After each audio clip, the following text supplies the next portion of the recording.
I've always been interested in dance. I think before I even knew what dance was technically, I was creating dance and I was performing dance right from a very, very early age.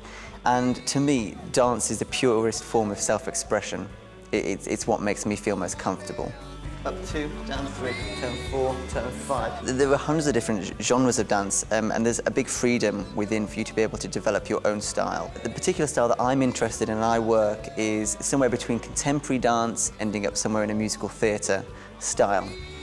I think the real secret to a good dancer is somebody that can make an audience member sit in a huge audience but believe that the performance is aimed directly at them. If they can direct that performance to hundreds yet one at the same time, I think that is a truly talented dancer.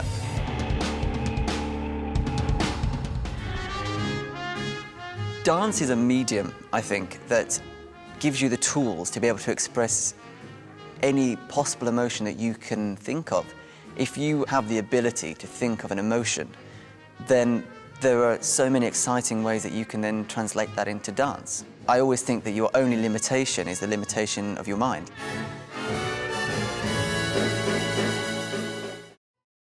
I think dancers are also unique in themselves, and I think that that is, to me, one of the most satisfying and rewarding things about working with them, because I learn a lot.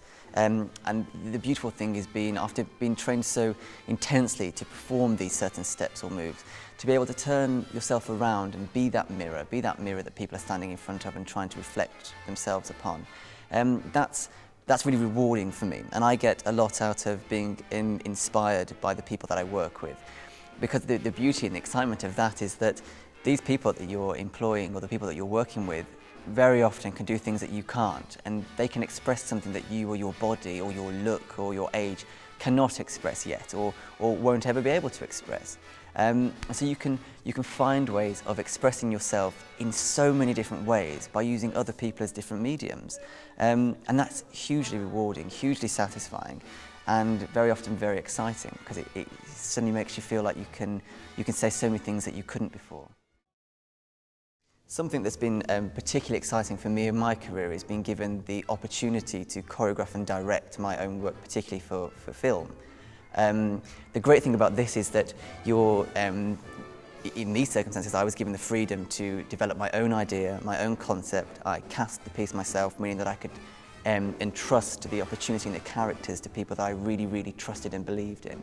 And they've been able to see that go from that very first time that I'm sitting in my bedroom with that pen and paper, writing a story, which is not my training, but sitting there thinking, right, if I close my eyes, what would I like to see? And then coming up with an idea, coming up with a concept, writing it, being absolutely terrified that you're going to take it to this producer and they're going to think, what on earth are you doing? And then seeing it right through to that day when you're sitting in this circumstance, say in a cinema, and you're sitting there watching this screening of this first dance film that you've done, and terrified that everyone's going to think you're a lunatic, or terrified that this says something too intimate about yourself. And then just sitting there, and you spend most of the time not watching what you've actually done. You're sitting there trying to pick up what everyone's feeling around you, and that's been an amazing experience for me. And it's the same for when I choreograph for theatre. It's the feeling of the lights going down and knowing that you're totally helpless, that you've entrusted your creation onto all these people that you're hoping will portray your dream and your vision with it. So that's been an amazing experience for me. It's been a huge learning curve for me, and the sick side of it is I can't wait to do it again.